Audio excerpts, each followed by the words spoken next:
Ibu saya dokter Cindy ya. Jadi tadi ibu kan kita sudah ukur berat badannya, kita sudah ukur juga tinggi badannya. Nah dari tadi hasil pengukuran kita hitung IMT-nya ibu ya. Jadi IMT itu indeks massa tubuh. Nah mungkin ibu dari hasil IMT-nya tadi setelah saya hitung itu ibu itu masuk di kategori obesitas 1 gitu ya. Jadi tadi hasil penghitungan ibu tuh masuk di angka 26. Nah, sedangkan di sini ibu bisa lihat kalau untuk klasifikasinya obesitas 1 itu di range angka 25 sampai 29,9 ibu ya. Oke, dan normalnya itu harus di 18, berarti artinya ibu kelebihan ya. Oke, nah ibu mungkin sebentar akan saya jelaskan tentang obesitas itu sendiri. Nah nanti pada saat saya menjelaskan, kalau ibu ada pertanyaan atau ada yang saya sampaikan ibu tidak pahami, bisa langsung ditanyain ibu ya. Oke, bersedia ibu ya. Bersedia. Oke. Nah ibu harus tahu dulu apa sih obesitas itu. Nah kalau dari sini ibu bisa baca sendiri ya. Lihat bapaknya tuh perutnya gendut ya. Nah itu berarti itu salah satu ciri dari obesitas ibu ya. Jadi perut yang terlalu besar kita lihat ini ya, yang sudah melampaui kayaknya normal itu salah satu ciri obesitas ibu ya. Jadi obesitas itu adalah penumpukan lemak yang berlebih akibat ketidakseimbangan asupan energi dengan energi yang digunakan dalam waktu lama ya. Intinya di situ Bu, ada penumpukan lemak yang tidak terpakai di situ ya, itu namanya obesitas ibu ya. Nah faktor penyebab obesitas, nah ini mungkin kita bertanya kenapa sih, apa sih alasannya sehingga terjadi obesitas ya.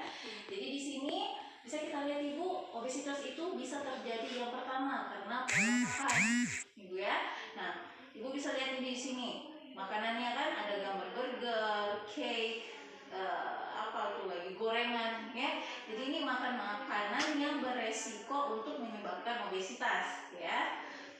Jumlah asupan energi yang berlebih menyebabkan kelebihan berat badan dan obesitas. Nah, jenis makanannya nih, contohnya tinggi lemak. Ya, tinggi lemak. Mungkin ibu suka makan gorengan gak bu? Suka sekali. Suka sekali ya. Makan gorengan, terus mungkin gorengannya juga apa ya, porsinya mungkin terlalu banyak dan terlalu sering ya. Atau makanan-makanan yang kiranya bersantan. Suka ibu? Suka ya? Suka sekali. Nah ada juga makanan yang mengandung gula berlebih gitu. Nah, suka ya. Jadi ibu suka makan yang gulanya tinggi? Suka kayak kue-kue gitu, minuman-minuman, suka Thai tea, boba, itu ibu ya. Nah jadi itu adalah salah satu memang resiko, makanya ibu obesitas ya. Terus makanan yang kurang serat ya. Ibu suka makan buah enggak? Rajin makan sayur enggak? Kalau buah jarang.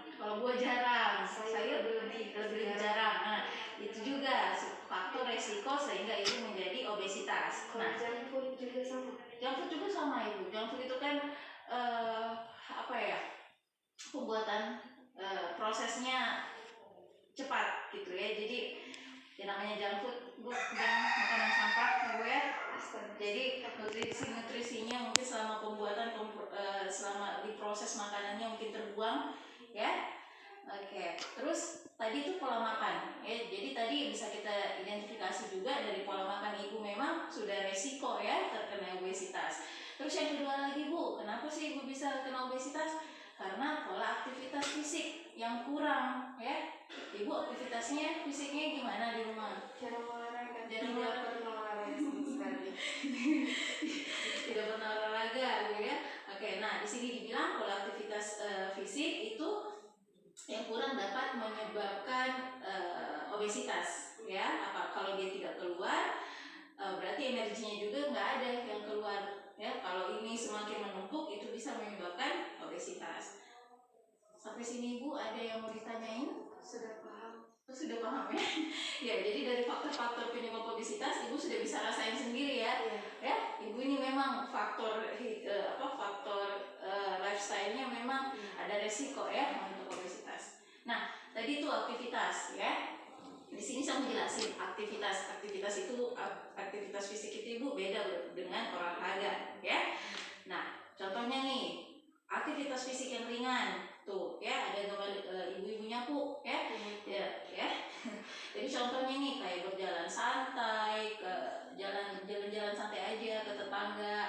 terus duduk depan komputer membaca, itu aktivitas yang kita kerjakan tetapi dia masuk ringan. Contohnya lagi kayak ibu berdiri di wastafel untuk cuci piring, nah itu juga masuk aktivitas ya, menyapu, mengepel. Di sini juga dibilang, nah olahraga pun ada yang masuk aktivitas fisik, ya. Contohnya kayak olahraga biliar, terus olahraga menembak, itu olahraga, tetapi dia masuk aktivitas fisik yang ringan karena raganya tidak diolah, ya. Oke, terus ada lagi aktivitas sedang nih, ya. Aktivitas sedang itu kayak berjalan cepat, ya, itu masuk aktivitas sedang, ya, kayak berjalan cepat. Terus kayak memindahkan perabot yang ringan, ibu berkebun, menanam, ya, itu masuk di aktivitas sedang. Nah, terus masuk di aktivitas fisik yang berat. Nah, aktivitas fisik berat ini bisa kita masukkan ke dalam olahraga gitu. Karena energi yang dikeluarkan saat melakukan aktivitas pada kategori aktivitas fisik berat ini lebih dari 7 kilokalori per menit, ya. Oke, jadi ibu bisa sekarang di sini bisa paham kan? Jadi bukan berarti bilang ibu menyapu mengepel di rumah, ibu sudah bilang itu olahraga, enggak ibu ya. Jadi ibu sekarang sudah paham yang mana aktivitas ringan, sedang, dan berat. Oke, ada yang mau ditanyain ibu sampai di sini?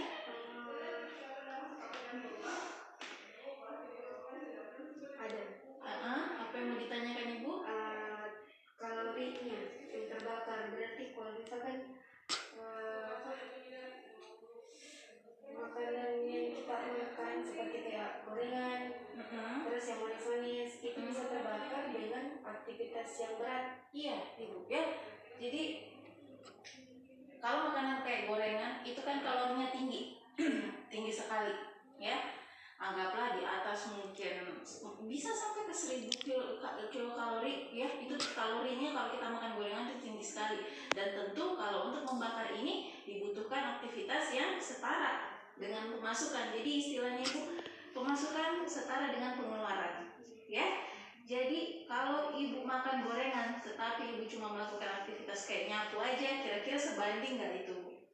Tidak, ya. Jadi memang di sini dibutuhkan ibu harus olahraga, ya. Oke. Terus kalau dengan berat tadi saya masuk di kategori di obesitas. Terus kalori yang seharusnya saya butuhkan setiap hari itu berapa? Iya, sebentar ibu ya. Nanti ini kan masih lanjut. Sampai di sini ibu sudah paham ya aktivitas ya. Nah, ini saya refresh kembali tadi pola makan yang menyebabkan obesitas itu. Nah, banyak makan gorengan, ya. Terus makan dengan jumlah banyak dalam waktu singkat, terburu-buru. Terus ya makannya itu terburu-buru, ya. Jadi kita makan, otak kita belum bisa mengolah makanan, belum sampai tuh sinyal-sinyal kenyang, ya, kita masih terus makan, ya. Jadi memang makanan itu nggak boleh tergesa-gesa, ibu ya.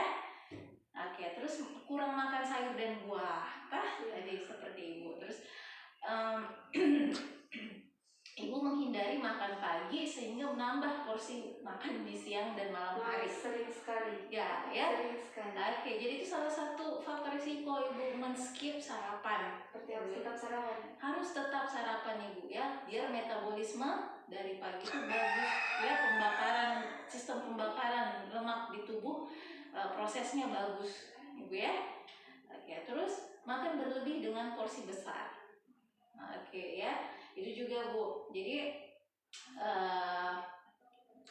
porsi pertama itu adalah kebutuhan kita, porsi kedua itu biasanya adalah kemauan kita, ya. Jadi usahakan makan sesuai dengan kebutuhan kita, ya, bukan dengan kemauan, ya. Oke, terus sering makan tidak teratur, ya, sering men-skip makanan bu ya, dan sering mengemil. Nah, ya, jadi ibu juga harus paham cemilan itu kalorinya sangat tinggi, ya, sama kayak kerupuk, ya. Kalau ibu saya beri gambaran satu kerupuk aja, kerupuk konde itu bu, yang biasa kita makan yang putih, itu setara dengan satu piring nasi, kayak gitu. Ini instan juga tinggi, ya.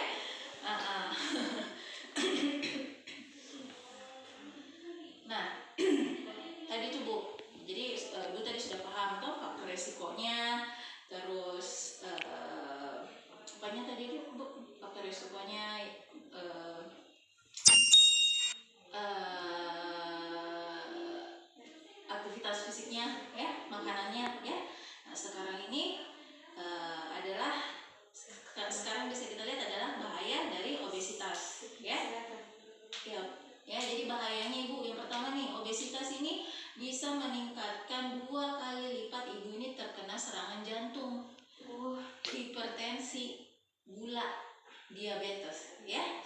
Ya, diabetes itu gula ibu ya. Nah, jadi kalau ibu bertahan di posisi obesitas, ibu ini ada resiko 2 kali lipat untuk menderita itu tadi, penyakit jantung, hipertensi, sama diabetes atau gula. Ya, bahaya bu ya. Nah, ibu nggak mau kan? Nah, tuh. Terus yang kedua lagi, obesitas ini beresiko 3 kali lipat ibu ini terkena batu empedu. Ya, batu empedu ibu ya.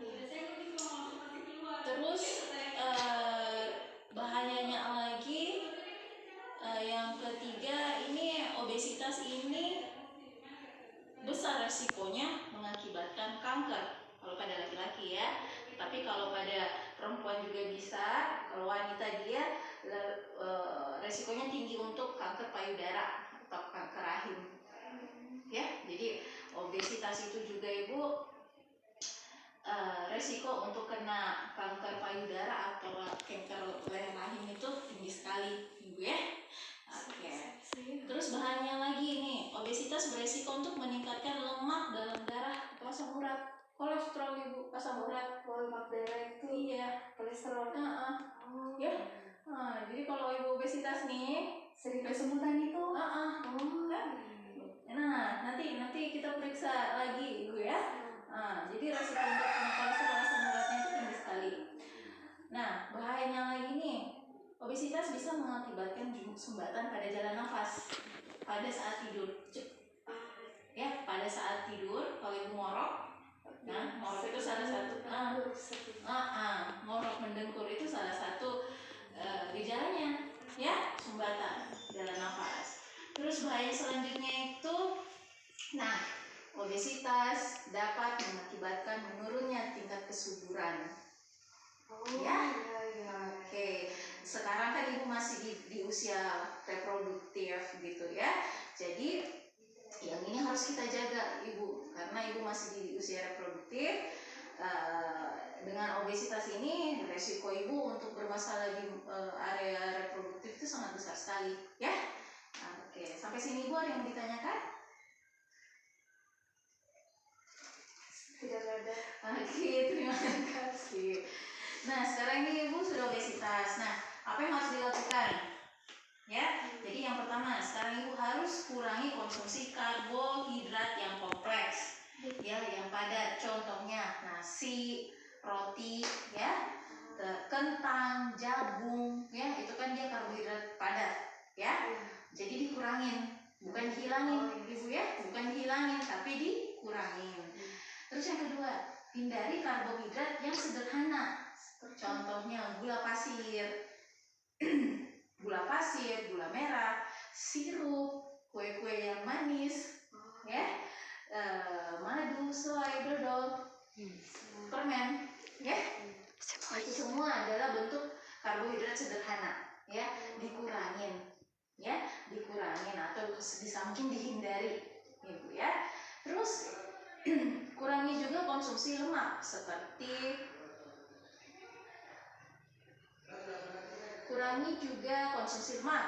mengolah makanan dengan digoreng.